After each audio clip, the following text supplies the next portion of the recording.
नमस्कार दोस्तों, स्वागत है आपका आपके अपने YouTube चैनल जीएस जीनियस में। जैसा कि आप स्क्रीन पे देख रहे हैं, is it end of NATO is near by. क्या नाटो जो कि एक संगठन के रूप में नाटो का अंत नजदीक है? ये एक प्रश्न है। मैं नहीं कह रहा हूं कि नाटो का अंत नजदीक है। बहुत से लोग जो एक्सपर्ट्स हैं और जो बहुत से बड़े बड़े देशों के जो नेता हैं, उनका अब ये मानना है कि नाटो जैसी अब कोई चीज नहीं रह गई है और जो नाम के लिए नाटो नाम की संस्था, नाटो नाम का जो संगठन है, वो भी बहुत जल्दी समाप्त होने जा रहा है। नाटो क्यों समाप्त हो रहा है, इसके प्रमुख दो कारण हैं। उन दोनों कारणों को इस वीडियो में हम डिटेल से डिस्कस करेंगे। लेकिन अपना मुख्य वीडियो शुरू करूं उससे पहले हमारी आपसे रिक्वेस्ट है कि हमारे चैनल को सब्सक्राइब कर लीजिए, क्योंकि हमारे चैनल पर इसी प्रकार के आपके आसपास की जो छोटी छोटी खबरें हैं, छोटे छोटे विश्लेषण हैं, उनको वीडियो के माध्यम से प्रस्तुत किया जाता है। अगर आप सब्सक्राइब कर लेंगे तो हमारा वीडियो जैसे ही मैं पोस्ट करूंगा वैसे आपके होम पेज पे दिखने लगेगा। तो चलिए मित्रों, शुरू करते हैं। End of NATO is near by.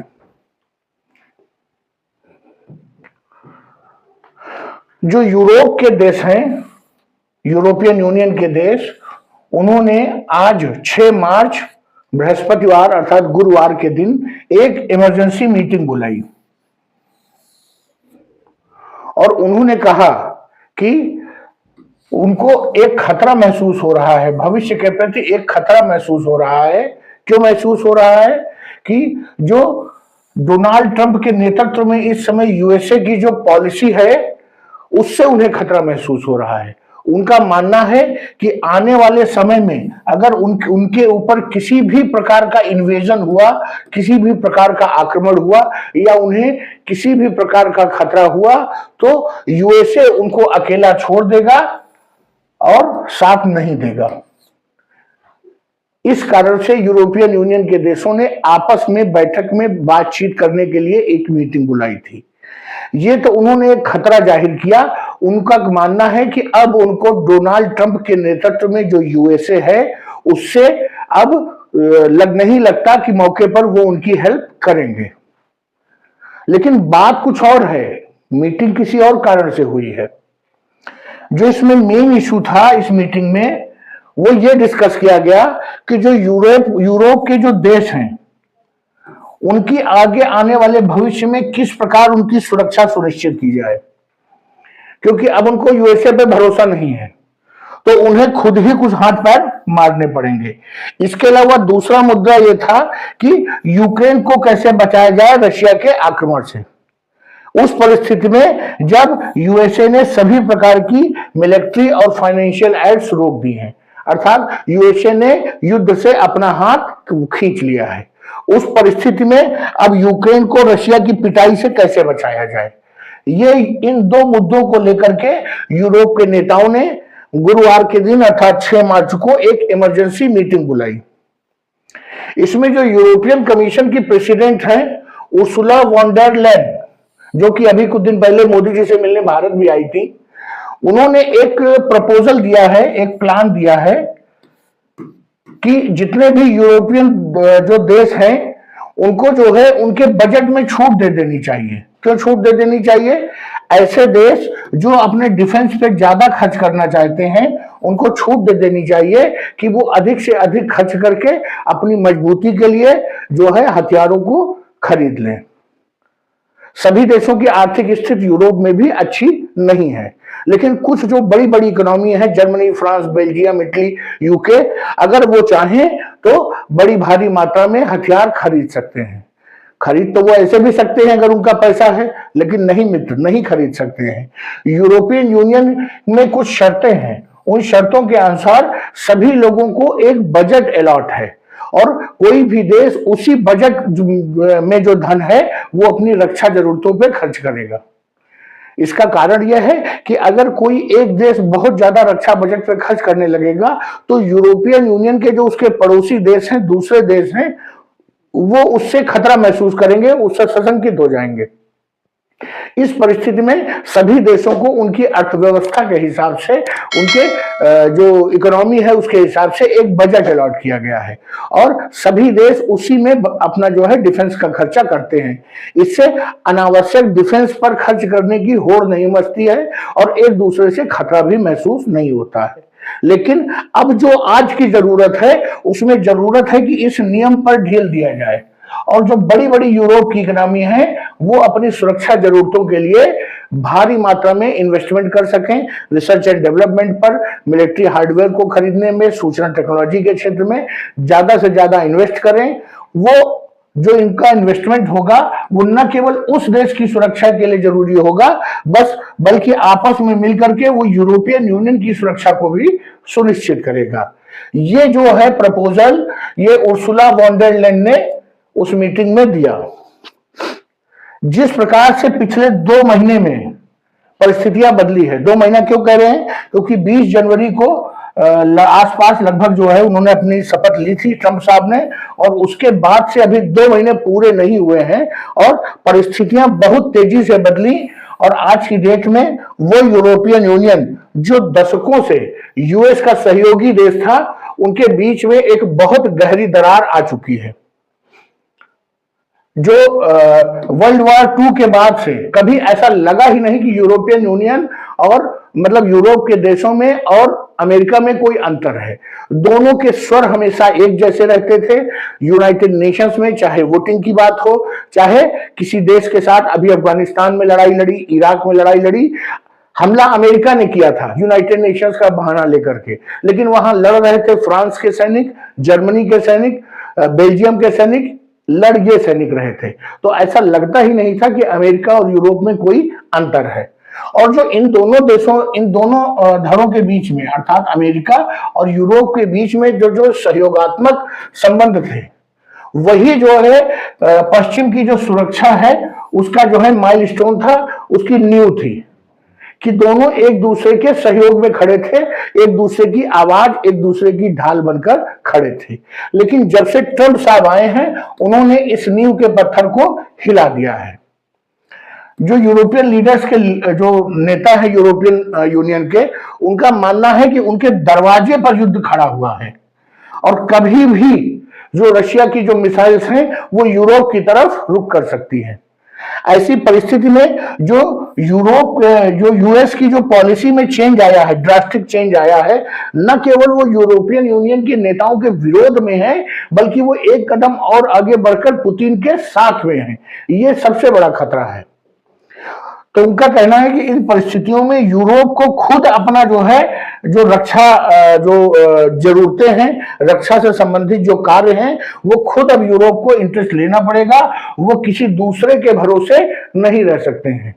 अभी तक यूरोपियन यूनियन क्या करता था कि अमेरिका पर डिपेंडेंट था अपनी सुरक्षा के लिए। अमेरिका को एक बड़े भाई की तरह यूरोप मानता था। उनकी जो डिफेंस इंडस्ट्री थी उसको पाल पोस रहा था। बड़ी भारी मात्रा में अमेरिका से हथियार खरीदते थे यूरोप के देश और उन्हीं के सहारे उनकी डिफेंस इंडस्ट्री अमेरिका की फल फूल रही थी। और अमेरिका के जो हथियार होते थे बहुत महंगे भी होते थे। तो अभी तक अमेरिका की डिफेंस इंडस्ट्री को यूरोप ने पाला पोसा है। इस चीज को भी ट्रंप ने महत्व नहीं दिया। तो अब उनका मानना है यूरोप के लोगों का कि अब उनको अपनी सुरक्षा के लिए खुद कार्रवाई करनी पड़ेगी। हाल ही में फ्रांस ने भारत के साथ एक रक्षा सहयोग का जो है समझौता किया है। जो ब्रिटेन है वो 6th जनरेशन फाइटर प्लानिट्स पे काम कर 6th जनरेशन जो प्लेन्स बनाएंगे फाइटर प्लेन्स, उस पर काम करना चाहता है भारत के साथ।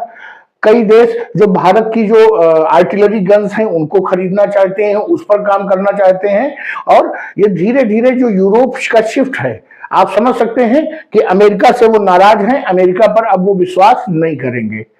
चाइना की टेक्नोलॉजी को वो अच्छा नहीं मानते और रशिया तो उनका ध्रुव विरोधी, जन्म जन्म से उनका दुश्मन है ही। तो रक्षा सहयोग के लिए अब बचा कौन? अब बचा भारत। भारत चाहे तो इस मौके का लाभ उठा करके अपने रक्षा जो मैन्युफैक्चरिंग इंडस्ट्री है, डिफेंस मैन्युफैक्चरिंग इंडस्ट्री, उसको ग्रो कर सकता है। क्योंकि यूरोप को इस समय मिलिट्री हार्डवेयर की बहुत सख्त जरूरत है और आने वाले 2-4 सालों में बहुत भारी मात्रा में वो डिफेंस मिलिट्री हार्डवेयर में निवेश करेंगे। जो फ्रांस के राष्ट्रपति है इमैनुअल मैक्रोन, जो अविवादित रूप से इस समय यूरोप के सबसे बड़े नेता बन के उभरे हैं, उन्होंने मीडिया से बताया कि बहुत ही जल्दी जो यूरोपियन यूनियन के सदस्य देश हैं उनको ये छूट मिल जाएगी कि वो अपनी इच्छा अनुसार अपनी मिलिट्री स्पेंडिंग्स को बढ़ा सकते हैं और अपनी इच्छा अनुसार ज्यादा से ज्यादा हथियार खरीद सकते हैं।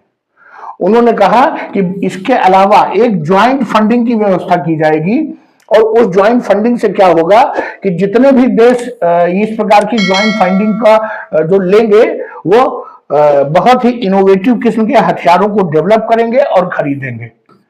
जो R&D है वो ज्वाइंट फंडिंग से होगा और उसके बाद वो लोग उसको मैन्युफैक्चर करेंगे जिससे कि यूरोप के को सस्ते हथियार, अच्छी गुणवत्ता के हथियार मिल सके। मैक्रोन ने यह भी कहा कि यूरोप का फ्यूचर मॉस्को या वॉशिंगटन डिसाइड नहीं करेगा, अब यूरोप का जो भविष्य है वो यूरोप ही डिसाइड करेगा।